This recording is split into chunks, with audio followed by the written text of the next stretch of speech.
우리 성가대 찬양 대단히 감사합니다. 오늘도 영상으로 예배드리고 또 교회에서 예배드리는 우리 성도님들에게 주의 크신 은총이 임하시기를 축원합니다. 그동안 마태복음 설교를 해왔는데 오늘 이제 6번째 설교입니다. 다음 주부터는 마가복음 설교를 하려고 합니다. 그래서 결론과 같은 말씀인데 조금 집중해 주시고 우리 마태복음을 한번 종합적으로 정리했으면 좋겠어요. 마태복음 21장 1절에서부터 27장 오늘 이 61절까지 짧은 시간에 이 전체를 다 설교하려고 합니다. 이게 예수님의 공생의 마지막에 있었던 다양한 사역들입니다. 여러 가지 어떤 사건도 있고 또 설교도 있고 그 당시 종교 지도자들과 이렇게 충돌이 일어나는 그런 일도 있습니다. 마태복음 21장 1절에서 11절에 보면은 유대인들이 지키는 아주 중요한 절기 유월절 절기를 맞추어서 예수님께서 지금 예루살렘 성에 입성을 합니다. 우리가 잘 아는 것처럼 신명기 16장 16절에 보면은 이스라엘 사람들이 꼭 지켜야 될 3대 절기가 있는데 그게 무교절과 칠칠절과 초막절입니다. 그럼 이 절기를 그저 아무 데서나 지켜도 되는가? 그렇지는 않아요. 반드시 예루살렘 성전에 와서 이 절기를 지키도록 그렇게 했습니다. 여러분, 절기를 지킬 때 그저 빈손으로 올 수는 없잖아요. 하나님이 정하신 규정이 있기 때문에 자기 형편에 맞게끔 하나님 앞에 예물을 드렸습니다. 예물을 드릴 때에도 부자들도 있고 가난한 사람도 있고 그러잖아요. 그래서 차등해서 예물을 드렸어요. 그가 소의 은혜를 평소에 받은 사람은 소만큼 드리면 됩니다. 양과 염소만큼 받은 사람은 또 그 정도만 드리고 비둘기 은혜 받은 사람은 비둘기만큼만 드리면 됩니다. 이 비둘기를 드린다는 말은 가난한 사람들이거든요. 여러분, 예수님이 재림하실 때까지 이 땅에는 가난한 사람이 없어지지 않아요. 사회복지를 아무리 잘한다고 해도 이 문제 해결이 안 되거든요, 보면. 그래서 가난한 사람들도 하나님의 성전에 갈 때 빈손으로 가지 말고 정성껏 하나님 앞에 예물을 드려라. 그래서 예물의 핵심은 언제나 정직과 감사입니다. 내가 은혜 받은 만큼 아주 정직하게 드려라. 그 속에 감사가 포함되어 있어야 돼요. 그것은 예나 지금이나 마찬가지입니다. 우리가 은혜 받은 만큼 하나님 앞에 정직하게 감사함으로 드리면 됩니다. 예수님이 예루살렘 성에 입성하실 때에 짐승 중에 낙이 새끼 짐승을 타고 입성을 합니다. 여러분, 참 이상하잖아요. 말도 있고 낙이 새끼 말고 그 낙이도 어미가 있잖아요. 그거 타고 가면 좀 웅장해 보이고 보기 좋을 텐데 왜 낙이 새끼를 타고 왔을까? 여러분, 마태복음 설교를 하면서 계속 강조했어요. 마태복음의 1차 독자는 유대인들이다. 흩어져 있는 유대인 기독교인들이기 때문에 그 사람들과 구약을 자꾸 연결시키는 거예요. 왜 그런 거냐면 구약에 하나님께서 예언한 게 선지자들을 통해서 말씀하신 게 성취되었다. 예언과 성취라고 하는 관점에서 설교를 하니까 이 이야기를 하는 겁니다. 여러분, 스가랴 9장 9절에서 이미 예고했잖아요. 보라, 내 왕이 내게 임하시리니 그는 공의로우시며 구원을 베푸시며 겸손하여서 나귀를 타시나니 나귀의 작은 것 곧 나귀 새끼니라. 말씀을 보면 메시아가 어떤 분인가 소개합니다. 그는 공의로우시고 그리고 구원을 베푸시고 겸손하여 나귀를 타시며, 그래서 나귀 새끼는 어떤 겸손의 상징, 평화의 상징, 그리스도의 낮아지심에 대해서, 비하에 대해서 말씀하고 있는 겁니다. 예수님은 세상의 죄를 짊어지신 구원의 왕입니다. 그래서 속죄하시는 메시아 그리스도로 이 땅에 오셨어요. 자, 문제는 예수님의 입성을 환영하는 백성들이 메시아 그리스도를 오해를 합니다. 우리가 믿음 생활할 때 성경에 대한 오해, 믿음 신앙에 대한 오해가 참 복잡해요. 거기서 이단도 나오고 사이비도 나오고 그릇된 길로 가잖아요, 보면은. 자, 뭐가 문제냐 하면은 이 사람들이 예수님이 입성할 때 찬양은 멋지게 했어요. 마태복음 21장 9절에 호산나 다윗의 자손이여 찬송하리로다. 호산나 다윗의 자손이여 우리를 구원하소서, 막 그런 겁니다. 여러분, 찬양하고 환영할 때 그들의 모습은 정말 대단했습니다. 나귀새끼 위에다 옷을 까는 사람도 있습니다. 종려나무 가지를 꺾어서 길에다가 피는 사람이 있습니다.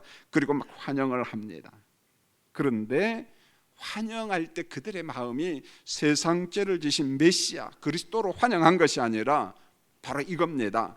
로마 제국으로부터 우리를 독립시킬 메시아, 식민 통치로부터 우리를 해방시킬 메시아, 결국은 그 속에 은연중에 담겨 있는 게 뭐냐? 칼의 메시아, 힘의 메시아. 그래서 구약에서 주변 나라를 정복한 마치 다윗과 같은 메시아, 다윗과 같은 그런 힘의 메시아를 기다리고 있었습니다. 성도님들, 지금은 이런 게 좀 우리나라에도 없고 세계적으로도 많이 사라졌는데요, 한때는요 우리나라도 1970년대 80년대에는 그저 민중신학이라는 말이 많이 회자됐고 해방신학, 그리고 남미와 아프리카 신학이라고 하는 주제로 많이 회자가 되었습니다. 또 이런 것을 가르치는 우리나라의 유명한 대학교도 있죠. 유명하다는 게 학교 수준이 엄청나게 높다 그런 말이 아니고, 이런 민중신학에 대해서 목숨 걸고 그저 가르치려고 했던 그런 학교도 있었습니다. 여러분, 이런 사람들의 생각이 뭔가 하냐면, 예수가 누구냐? 성경에 나오는 예수 그리스도에 대해서 해석을 한쪽으로 치우쳐서 합니다. 그래서 그들이 강조하는 게 이런 거였습니다. 예수는 가난한 민중만의 예수님이다, 이렇게 말했어요. 가난한 민중만의 예수다. 이건 억지예요. 그래서 신학 토론을 하다 보면 토론이 안 되는 거예요. 보면은요, 그리스도에 대해서 어떤 바르게 해석하는 것이 아니라 민중의 해방을 위해서 그렇다면은 우리가 그들에게 어떤 무기도 대줘야 되고 폭력도 정당화해야 되고, 그런 일이 아프리카나 남미에서 실질적으로 일어났습니다. 이게 1970년대 또 80년대 또 실제로 일어났고, 여기에서 서로 충돌이 일어났습니다. 자, 여러분, 성경을 잘 읽어보세요. 성경은 칼이 있고 기근과 전염병이라는 재앙이 있습니다. 사실입니다. 여러분, 칼이 뭡니까? 전쟁이고요. 기근이 뭡니까? 양식의 고갈이에요. 전염병이 뭡니까? 하나님의 재앙 중에 정말 무서운 겁니다. 그저 며칠 사이로 몇만 명이 죽기도 합니다. 죄를 징벌하는 도구로서 칼이 있고 기근과 전염병이 있습니다. 여러분, 성경에도 보면은 이게 항상 있어요. 당신의 백성들이 범죄할 때 정화시키기 위해서 칼을 동원하고 기근을 동원하고 전염병을 동원할 때가 있습니다. 그렇지만은 오늘 이 말씀은 예수님의 공생의 마지막 주간의 말씀들이라는 것을 잊어버리면 안 됩니다. 여러분, 공생의 마지막 주간이라는 게 무슨 말일까요? 한 주 지나면 예수님이 십자가에 죽는다는 말입니다. 속죄양이 되시는 거예요. 사실은 이 본문은 인성을 입으신 예수님 입장에서는 착잡한 거예요. 우리가 이 말씀을 들을 때마다 주님이 한 주 후에 속죄양으로 십자가에서 죽는다, 이걸 망각하면 느낌이 전혀 달라요. 지금 말씀을 들으면서 다음 주에 예수님이 죽는데 예수님이 이렇게 사역하고 있구나, 그러면 뭔가 느낌이 와닿습니다. 십자가 앞에서 예수님은 보복을 위한 칼의 사용을 금했습니다. 여러분, 대표적인 게 베드로가 대제사장 종인 말고의 길을 갖다가 잘라버리잖아요, 보면. 그렇다면은 스승과 제자 사이에 그럴 수 있습니다. 참 잘했다, 고맙다, 나를 지켜주다니. 예수님이 그렇게 말해도 될 법하잖아요. 예수님께서 그러지 않습니다. 야, 잘했다, 절대 칭찬하지 않습니다.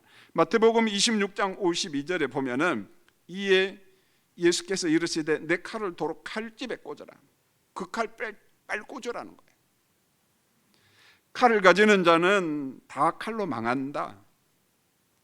십자가 앞에서요. 지금 십자가, 이걸 잊어버리면 안 됩니다. 그래서 이 본문도 곡해하는 사람들이 있어요. 보면은요.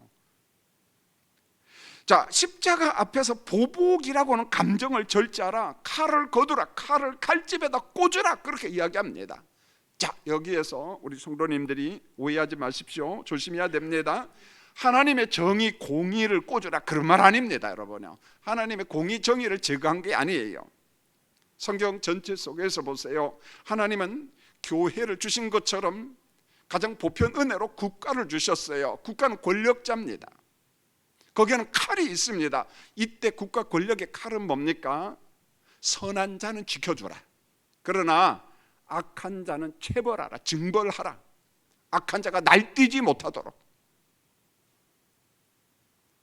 하나님의 공의와 정의는 사라진 적이 없습니다. 하나님이 주신 또 하나의 선물이에요. 여러분요, 여러분, 예수님이 지신 십자가의 목적이 뭔가요? 로마서 5장 10절에서 이렇게 말합니다. 곧 우리가 원수되었을 때에 그의 아들의 죽으심으로 말미암아 하나님과 화목하게 되었은즉.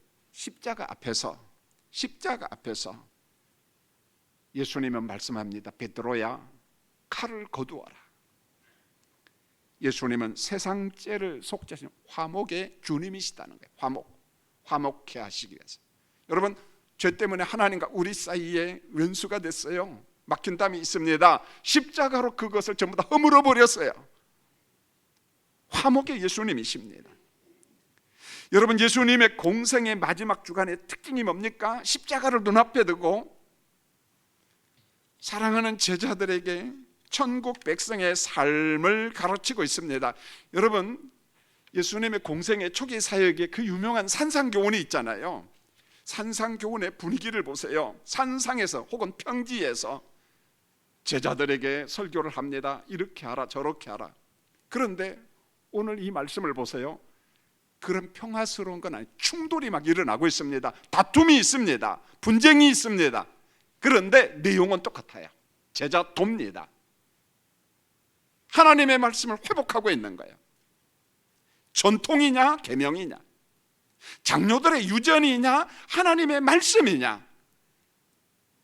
어느 순간에 전부 다 하나님의 말씀, 계명을 붙잡는 것이 아니라 전통으로 흘러가요. 유전으로 흘러갑니다. 말씀이 아니거든요. 그러니까 예수님은 충돌하면서 십자가 앞에서, 죽음을 눈앞에서도 말씀을 붙잡고 있는 거예요. 제자들아, 말씀의 도, 말씀의 길을 가라. 말씀을 회복하고 있는 거예요. 여러분, 오늘 제가 5가지 충돌을 이야기하는데 우리와 동떨어진 이야기가 아니다. 우리 주님이 주신 거다. 우리도 말씀을 회복해야 돼요. 첫 번째 충돌이 예수님의 예루살렘 성전 정화 사건입니다. 정화 사건. 자, 여러분, 성전에 보면은, 구조를 보면은 이방인의 뜰이 있어요. 이방인들도 이방인의 뜰에 와서 하나님 앞에 예배할 수 있습니다. 기도할 수 있습니다. 그런데 어느 순간부터 이방인의 뜰이 점점 잠식했어요. 그래서 환전상들이 돈을 바꾸고 비둘기 파는 사람들이 비둘기를 팔고, 예수님께서 보니까 이건 아니거든요. 그래서 환정상들의 상을 갖다가 뒤엎어버리고 비둘기 파는 사람들의 의자를 갖다가 엎어버렸습니다. 둘러엎었습니다. 그리고 이때 주신 말씀이 이사야 56장 7절의 말씀을 인용합니다. 이렇게 말합니다. 내 집은 만민이 기도하는 집이다. 이사야 선지자가 말씀한 그대로 이야기한 겁니다. 내 집은, 하나님의 성전은 만민이 기도하고 하나님 앞에 예배하는 곳이다. 그런데 너희가 강도의 소굴로 만들었구나, 이렇게 말해요. 강도의 거처로 만들었구나. 여러분, 소굴이 뭡니까? 나쁜 짓 하는 사람들이 거처하는 곳이에요. 그걸 우리가 소굴이라고 해요. 근거지라고 이야기합니다. 여러분, 이 말씀을 보면 굉장히 무섭습니다. 예수님은 성전에서 일하는 제사장들과 어떤 사두개파 사람들을, 종교 기득권자들을 뭐라고 봤냐면 강도 같은 놈들이다, 그런 거예요. 야, 이 강도들아, 그렇게 말한 거예요. 여러분, 성전이 어떤 곳인가요? 하나님이 임재한 그곳에서 하나님을 예비합니다. 하나님의 거룩한 위로를 받습니다. 하나님의 사랑을 경험합니다. 여러분, 이 시간도 예배 중에 단순히 몸만 왔다 가는 것이 아니라 정말 주님의 은혜가 임하기를 원합니다. 주님의 위로가 있기를 원합니다. 세상에서 우리가 복잡하게 살았잖아요. 그런데 그 성전이 하나님의 사랑, 위로, 하나님의 거룩한 예배, 이방인들이 와서 위로받는 것이 아니라 강도들이 그 안은 소굴이 되었다는 것입니다. 예수님께서 보실 땐 너무 기가 막힌 거예요. 여러분, 성전에는 율법이 명한 예배, 제사가 있습니다. 여러분, 제사가 있다는 게, 예배가 있다는 게 예물 드림이 있어요. 제물 드림이 있습니다. 그런데 성전에서 예배를 주관하는 제사장들이나 사두개파 사람들, 여러 사람들이 하나님이 명하신 율법을 갖다가 무겁게 만들었어요. 무겁게. 여기서 무겁게라는 말은 까다롭게 만들었다. 까다로운 제물드림, 순리 원칙이 아니라 아주 까다로운 제물드림 때문에 하나님께 가려고 하는 백성들의 길을 막아버렸어요. 길을 막아버렸어요. 장애물을 만들어서 불편합니다. 그러니까 성전의 주인이신 예수님께서 화가 난 거예요. 분노가 치밀어 올랐습니다. 뭐라고 이야기합니까? 만민이 기도하는 집을 너희들이 강도의 소굴로 만들었구나. 야, 이 강도들아, 내 집에서 나가. 그런 말이에요. 하나님의 집에서 나가라. 쫓아낸 거예요. 추방한 겁니다. 그래서 이방인의 뜰에 이방인들이 마음껏 와서 예배할 수 있도록 길을 갖다가 열어놓은 거예요. 장애물을 제거한 겁니다. 장애물을 제거했다는 거예요. 여러분, 오늘 말씀이 여러분이 느끼는 감정하고 김 목사가 느끼는 감정이 좀 다를 겁니다. 전 목회자거든요. 본문을 대할 때마다 참 두려움이 있고 굉장히 부담스러움이 있습니다. 여러분, 우리도 예배 시간에 하나님 앞에 헌금하잖아요. 자, 오늘도 헌금할 겁니다. 여러분, 정성껏 헌금하기를 원합니다. 우리 헌금위원들도 딱 자기가 정한 자리에 가서 이렇게 하고 막 우왕좌왕하면은 어수선합니다. 하나님께 드리는 헌금 시간에 반드시 정직한 헌금, 감사의 헌금을 드려야 됩니다. 그런데 저와 같은 목회자가 목회하다 보니까 교회 건축도 해야 돼요, 선교도 해야 돼요, 구제도 해야 돼요, 하는 일이 많습니다. 어느 순간에 성경에서 말씀한 헌금의 정도가 아니라 헌금이 강요가 되고 억지 헌금을 요구할 때가 있다는 거예요. 보면은요, 돈이거든요. 보면은 마음이 참 불편해요. 내가 지금 제대로 하고 있나? 내가 지금 지나친 것 아닌가? 성경에서 말씀한 그 헌금의 정도를 뛰어넘어서 내가 하나님 앞에 예배 드리려고 하는 성도들의 마음을 내가 막는 것 아닌가? 내가 횡포를 부리는 것 아닌가라는 생각이에요.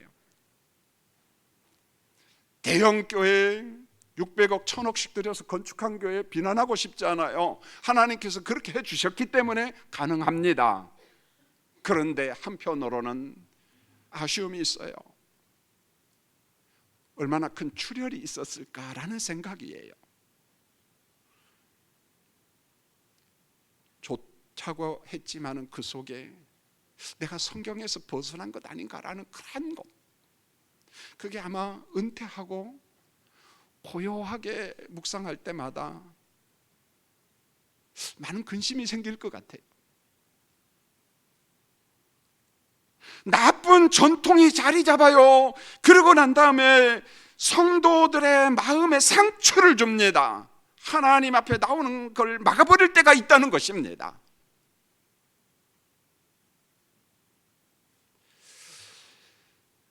여러분, 그러나 우리가 예물 드릴 때 꼭 기억하십시오. 아주 정직하게, 그러나 감사함으로. 그래서 우리가 은혜 받은 만큼, 설교하는 김 목사도 그렇게 하려고 애쓰고 있습니다. 두 번째 충돌은요, 바리새인들이 예수님을 공격하는데 예수님 로마 제국에 세금을 내야 됩니까? 안 내야 됩니까? 그냥 골치 아픈 거 다 갖다 물어봐. 여러분, 바리새인들은 로마에 세금을 낼 수 없다 이렇게 말합니다. 매국노 그래요. 그런데 헤롯 당원들은 아니야, 세금 내야 돼. 쉽게 말하면 로마하고 결탁한 사람들이거든요. 여러분, 예수님의 대답에 따라서 시비가 생기잖아요.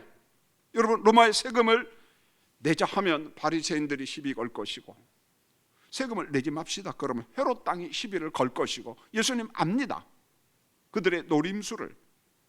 여러분, 예수님은 이 못난 인간들, 외식자들, 위선자들, 그들이 만든 함정을 알고 있어요. 너무 쉬워요. 예수님께서 이렇게 요청했습니다. 자, 세금을 낼 때 여러분들이 사용하는 로마 돈, 주화가 있어요. 동전이 있는데 그거 하나 좀 줘라. 거기에 보면은 로마 황제의 초상화가 그려져 있고 그 다음에 글이 쓰여 있습니다. 그래서 로마 황제 형상과 글자가 쓰여 있는데 그 동전을 예수님께서 그들에게 보여주면서 이렇게 말합니다. 마태복음 22장 21절에 가이사의 것은 가이사에게, 하나님의 것은 하나님께 바쳐라. 너무 잘 알잖아요. 개념 정리가 안 된 사람은 오늘 꼭 정리하세요. 여러분, 본문을 이분법적으로 보면 안 돼요. 헬라의 어떤 이원론적으로 봐서도 안 됩니다. 영은 선하고 육은 더럽다, 그런 구조로 보지 말라는 거예요. 여러분, 성경에서 세상을 이야기할 때도 두 가지입니다. 하나는 성교 필드로 세상이에요. 그건 악한 세상으로 보지 않아, 성교하라. 그런데 어느 때는 세상하면 죄입니다. 자, 문맥 속에서 해석을 해야겠죠. 결국 오늘 이 말씀은 가이사 따로 하나님 따로가 아니에요, 여러분요. 여러분, 가이사 것 했을 때 이 세상의 국가입니다. 여러분 보세요, 성경에 만물도 하나님이 창조했어요.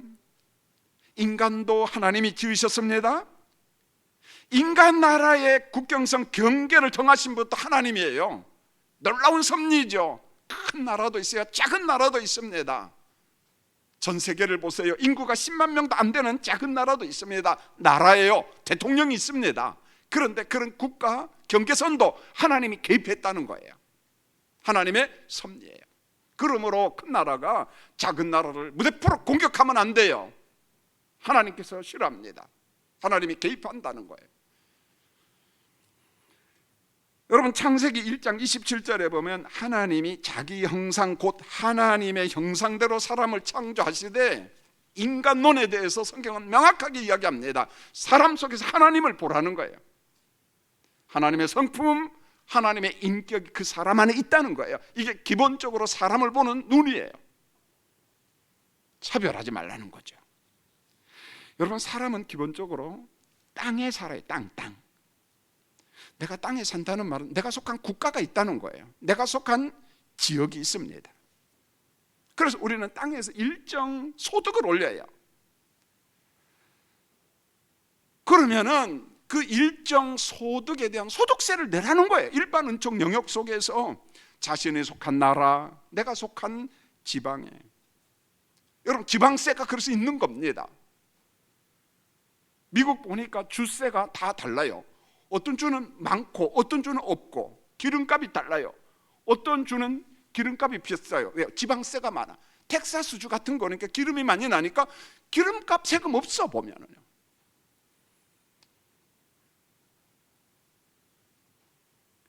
이게 무슨 말입니까? 내가 속한 나라, 내가 속한 지역에 적절한 세금이 이렇게 부여되면은 우리가 적절한 세금 내라는 거예요, 보면은요.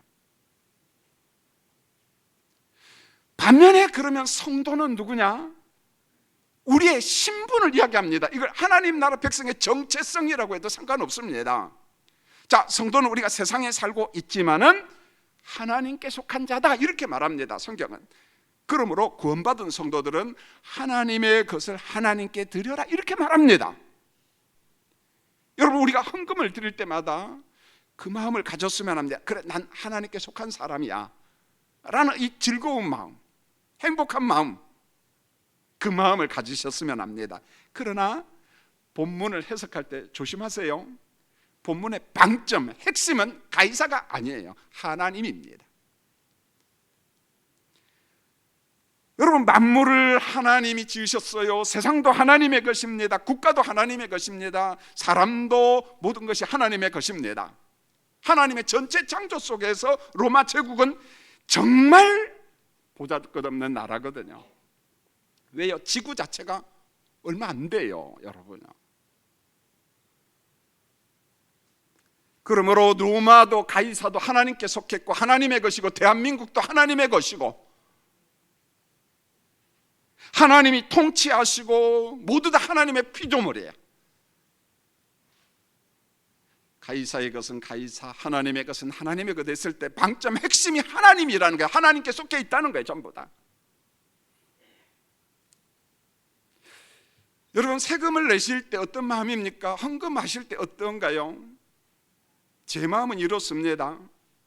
두 가지 마음이 있는데, 헌금, 오늘도 헌금하는 주일입니다. 저는 11조, 건축구자, 선교구자, 장학헌금, 구제, 감사헌금. 물론 감사헌금은 매주 합니다. 제 아내가 정성껏 합니다. 그 헌금할 때 제 마음은요, 이거예요. 제가 가진 것은 하나님의 것입니다. 고백이에요. 인정하는 거예요, 고백. 근데 그 고백과 인정 속에 감사가 있어요. 그 감사는 뭐냐? 전부 다 하나님의 것인데 10분의 1만 제가 드리고 10분의 9는 하나님이 이랬어요. 김 목사, 너 써. 그러니까 즐겁게 쓰는 거예요, 제가. 여러분도 이 마음이 있는 줄 압니다. 하나님은 인색해. 어떻게 10분의 1, 11조 세금을 떼어가도 너무 많이 떼어가. 그게 아니라 하나님이 열에 열 다 가져가도 괜찮아요. 하나님께 오시니까. 내 목숨도 내 인생도 재물도. 그런데 하나님께서 알았다. 네 고백 들었어. 네 감사 인정한 건 내가 알아. 자, 그러니까 너도 세상에서 좀 살아야지. 가져가 주시는 거예요. 여러분도 헌금할 때마다 모든 게 하나님의 것입니다. 고백과 인정이 있고 감사가 있고 그러한 헌금 드림의 시간이 되었으면 합니다. 할렐루야. 예. 두 번째로 제가 국가 세금을 낼 때, 물론 우리 교회에서는 교육자들 재정부에서 원천 징수를 합니다. 그리고 우리 교회 세금 담당하는 세무사 시무 집사님이 계십니다. 물론 다른 교회 집사님이에요. 여러분, 세금을 낼 때마다 이런 마음이 들어요. 내가 국가를 큰 애국자다, 그런 마음은 솔직히 안 가지고 나도 작은 애국자다. 그러므로 국가가 주는 혜택 좀 받자. 병원 가면 의료보험도 있죠. 물론 우리 가정에서 내는 돈이 훨씬 더 많습니다. 그래도 많은 사람들이 혜택이 가잖아요. 나는 대한민국 백성이다. 이게 작은 애국. 물론 여러분 마음속에 아쉬움이 있는 줄 압니다. 이렇게 많이 가져가냐 세금이. 종종 그런 말을 많이 듣습니다. 소득의 몇 프로를 세금으로 가져가니까 벅차고 힘들어하는 사람들이 있어요. 저도 우리 교인들을 만나면서 야, 이것은 조금 좀 과하다, 좀 내려주면 좋겠다, 그런 생각이 들어요. 누가 대통령이 돼도 좀 그런 세금은 좀 내려줬으면 좋겠어요. 아멘 하는 사람 하나도 없네. 그냥 세금을 안 내니까 모르는 사람들은 뭐 상관없다 싶은데, 사실은 세금 내는 사람들은요, 직장인들, 월급 받는 사람들은 힘들어요. 힘듭니다. 우리 교인들 가운데에도 그런 교인들이 있어요. 그러나 기본적으로 세금 낼 때 제 마음은 그래, 나도 작은 애국자다, 그런 생각이 듭니다. 세 번째 충돌은 인간 부활에 대한 충돌이에요. 여러분, 사두개인들은 부활을 믿지 않았어요. 모세 오경만 또 인정합니다. 다른 성경 인정 안 합니다. 그런데 바리새인들은 부활을 믿었어요. 영적 존재도 다 믿습니다. 그러니까 이 사두개인들이 아주 괴팍한 질문을 해요. 칠형제 이론. 자, 여러분, 이게 뭡니까? 이런 거예요. 이스라엘 사람들은요, 계대 결혼법이라는 게 있어요.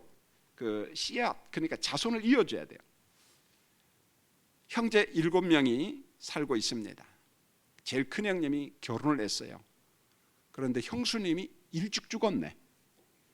자손이 없이. 그러면 둘째 형님이 형수님하고 결혼을 해야 돼. 자손을 남겨줘야 되니까. 근데 어쩌다 보니까 7명이 한 달씩 살다가 그냥 다 죽었네. 그러니까 부활 진리에 대해서 질문하는 사두개파가 예수님한테, 예수님, 이 다음에 이 7 형제가 다 부활하면은 이 여자는 누구랑 살까요? 물어본 거예요. 그러니까 논리적으로 맞죠. 그들 말은. 예수님께서 그 말을 듣고 얼마나 우스꽝스러냐면은 예수님이 이렇게 말합니다. 책망하는데 무섭게 책망합니다. 너희가 성경도 모르고 하나님의 능력도 모르고 이 무식한 자들아, 하나님의 나라는 결혼 자체가 없다. 천당에는 결혼 자체가 없다. 성도님들, 난 천당에 가서 저 후회 없는 결혼하려고 생각한 사람 빨리 생각 바꾸세요. 여러분요, 지금 만족하시고 지금 자족하시면 됩니다. 할렐루야. 아멘을 안 하시네. 이상하네 자꾸만. 우리 성가대 아멘. 예, 아멘, 아멘 했어요. 역시 성가대는 아멘. 그러니까 칠형제 이론을 예수님께서 책망하면서 예수님이 한 단계 더 나가서 이야기합니다. 우리 하나님은 아브라함과 이삭과 야곱의 하나님. 왜 하필 아브라함, 이삭, 야곱 이야기하냐면 사두개파가 모세 오경밖에 안 믿거든. 그러니까 모세 오경에는 부활교리가 없다고 생각한 거예요. 그러니까 예수님께서 모세 오경에도 부활교리가 있다 그 말이에요.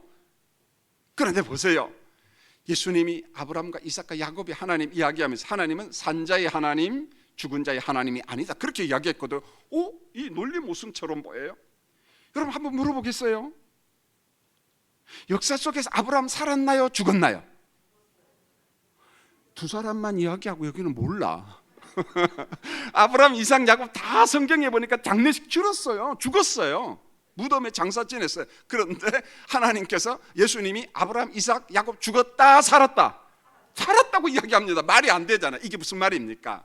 죄의 싹은 사망이에요. 죄 때문에 육신의 죽음이 왔어요. 영혼 안 죽어요. 죄가 없다면 육신도 죽어요? 안 죽어요? 안 죽어요. 이 말이 무슨 말입니까? 그들의 육신이 죽었을지라도 영혼이 지금 누구 품에 안식하고 있다는 거예요? 살았다는 겁니다. 하나님의 품에 안식하고 있다는 것입니다. 그 논리예요. 그럼 죽은 육신은 어떻게 되느냐? 그리스도께서 재림하실 때 그들도 신령한 몸으로 다 부활한다는 거예요. 넓은 관점의 거시적인 관점에서 보는 겁니다. 그래서 주님이 부활한 것처럼 우리도 신령한 몸으로 다 어떻게 된다고요? 다 부활한다는 거예요. 결론은 하냐, 이 사두개파야, 이 무식쟁이들아, 성경 좀 제대로 알고 말아라. 질문도 좀 제대로 알고 하라. 부활이 있다 이 말이에요. 네 번째 충돌은 바리새인들이 공격하는데 예수님 어느 계명이 큰가 이런 질문이에요. 이거 상당히 잘난 체한 겁니다. 여러분 여기에서 어느 계명이 큰가는 뭐 10계명이라고 해도 되지만 사실은 10계명은 아니고 613계명을 이야기합니다. 하라 하지 말라. 자기들이 규범을 만들어 놨어요. 이 중에 제일 큰 게 뭡니까? 그걸 물어보는 거예요. 예수님께서 이야기를 합니다. 어느 계명이 제일 크냐? 성경에는 그런 공식 없다. 한 가지 명령만 있다. 그게 뭐예요? 신명기 6장 5절에 하나님을 사랑하라. 굉장히 추상적이에요. 하나님을 사랑한다는 거 어떻게 하지? 그런데 하나님을 사랑하라, 힘을 다해 하나님을 사랑하라. 삼자는 잘 몰라요. 그러나 개인은 압니다. 내가 전심을 다해서 하나님을 사랑하는 방법을 여러분은 안다는 거예요.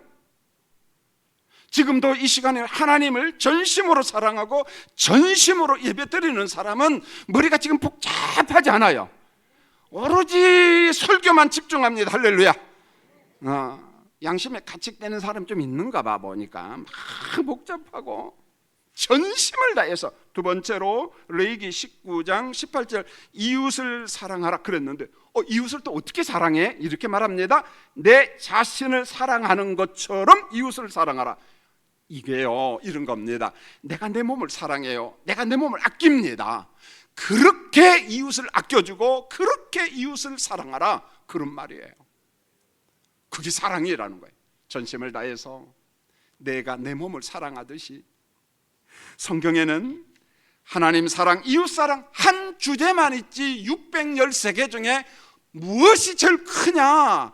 없어 여러분요. 사랑이라고 하는 그릇의 계명을 전부 다 담아서 하나님을 사랑하고 이웃을 사랑하라. 하나만 있는 거예요. 사랑하라. 마지막 5번째 충돌, 겉으로만 하나님의 말씀을 잘 지키는 것처럼 이 외식을 부리고 가면을 쓴 사람들을 책망하는데 확 있을진저 외식하는 자들 7번이나 연거푸 책망을 합니다. 그러면서 그들의 심령을 들춰내요. 마태복음 23장 24절에 하루살이는 걸러내고 낙타는 삼키는도다. 별것 없는 하루살이는 걸러내. 아마 그런 것 같아요. 저건 무시해도 되고 돈도 안 되고 유익도 안 되고 하니까 대충 넘어가고 모르는 채 하고. 그런데 낙타는 엄청 크잖아요. 뭐가 돼요? 돈벌이가 됩니다. 그러니까 악착같이 자기들의 소유로 삼습니다. 예수님 말씀합니다. 위선자들아, 외식자들아. 문제는 이 말씀이 충돌 속에 제자들에게 주신 말씀이에요. 우리에게 주신 말씀이에요. 하나님의 계명을 회복하시는 예수님이십니다. 하나님의 말씀대로 하라는 거예요. 여러분, 마태복음의 결론입니다.